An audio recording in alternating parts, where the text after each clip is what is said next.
bienvenue chez Fanche. Alors aujourd'hui, on va essayer de répondre à une question qu'on se pose assez souvent quand on rentre dans une boutique de fromage, c'est quel fromage choisir pour mettre sur mon plateau. Voilà, donc je vais essayer de répondre avec vous à cette question. On va essayer de choisir des fromages différents qui peuvent plaire à tout le monde et surtout avec différents goûts, différentes textures et différentes couleurs. Allez, c'est parti!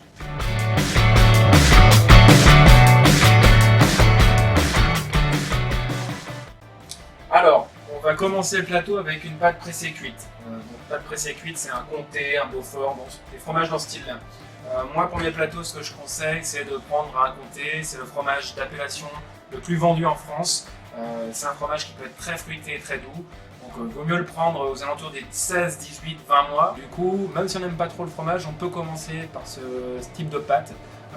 Ça va plaire aux gens qui n'ont pas l'habitude des fromages trop forts.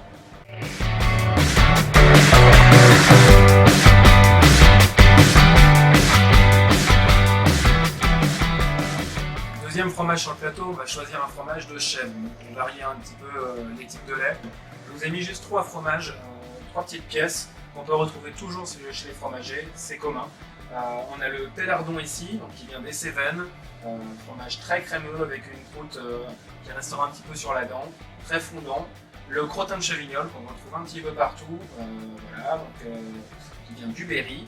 Et puis un Sainte-Maure de Touraine, qui vient de Touraine. Donc, le Sainte-Maure de Touraine, il est cendré, c'est normal, sa couleur est bleuie comme ça. C'est de la cendre végétale, ça se mange, pas de souci. Alors sur notre plateau, quand on arrive chez le fromager, pour le fromage de chèvre, ce qu'il faut bien faire, c'est surtout lui dire pour combien de personnes on va faire un plateau. Là ici, si on part sur un plateau de 4 personnes, il faudra aller sur une fin de repas, sur un petit crottin de Chavignol, ça pourra le faire. Ou alors sur un demi-Sainte-Maure.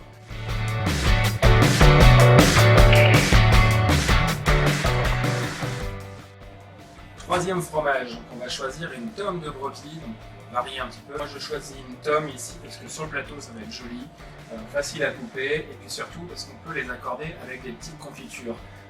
Confiture de cerise noire, vous verrez ça ira très bien parce qu'on va avoir trois fromages, dont celui qui vient du Pays Basque et du Béarn, donc la cerise noire, ça vient de là-bas et donc ça s'accorde très bien. Donc, il y a trois fromages ici sur la planche, on a un fromage tome de brebis corse, une pâte assez douce et très crémeuse, un peu plus laiteuse, la tome du Larzac, et enfin celui qu'on choisira aujourd'hui, l'Osso Irati, Pays Basque et Béarn, pâte assez longue en bouche, assez douce et surtout qui peut s'accorder avec une super confiture de cerise noire. Voilà.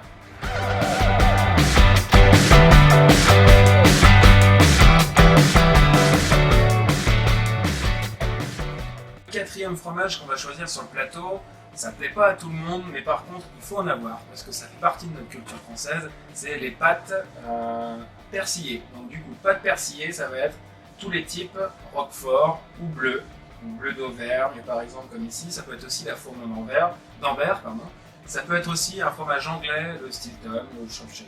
Voilà, il y en a plein de partout, mais on a des fromages français exceptionnels sur les pâtes persillées et c'est surtout les roqueforts qu'on retrouve dans des grandes tables. Le roquefort, c'est un lait de brebis. Les bleus, par exemple, comme le bleu d'Auvergne, très souvent, très souvent, c'est des laits de vache. Donc du coup, le lait de brebis est un petit peu plus fort en goût, et c'est ça qu'on recherche quand on aime un bon roquefort. Donc c'est plus brûlant, et puis voilà, c'est un petit peu plus cher aussi à l'achat, puisque le lait de brebis est plus difficile à obtenir, parce qu'une brebis va donner moins de 3 litres de lait par jour, alors qu'une vache peut donner jusqu'à 30 litres de lait par jour. Donc voilà, les prix varient aussi là-dessus. Donc aujourd'hui, on va choisir le roquefort parce que c'est le fromage de chez nous et c'est celui qu'on préfère.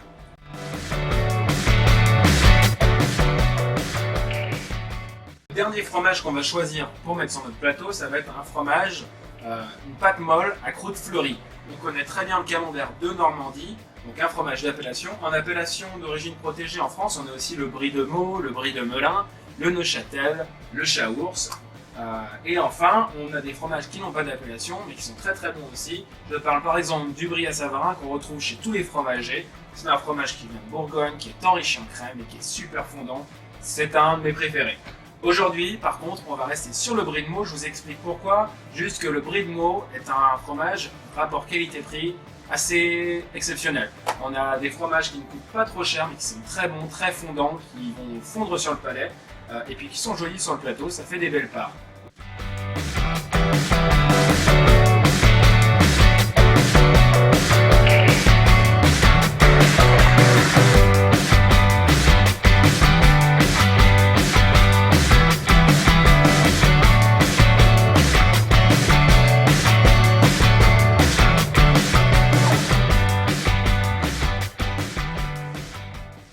Aujourd'hui, on a composé notre plateau de fromage pour 4 à 6 personnes. Chez le fromager, ça nous coûtera environ 20 à 25 euros, donc comptez aux alentours de 5 euros par personne. Le fromage qu'on a choisi s'accordera très bien avec un vin rouge léger qui ne couvrira pas le fromage, ou alors avec un vin blanc. Aujourd'hui, on a choisi un vin blanc vieilli en fût de chêne, c'est un chardonnay, et il s'accordera très bien avec les 5 fromages qu'on a sur notre plateau. J'espère que cette vidéo vous aura plu. Si jamais vous avez des questions à nous poser sur le fromage, sur les vins, sur les accords, ou des suggestions sur cette vidéo justement, n'hésitez pas à nous laisser un message sur notre page Facebook. Merci, à bientôt!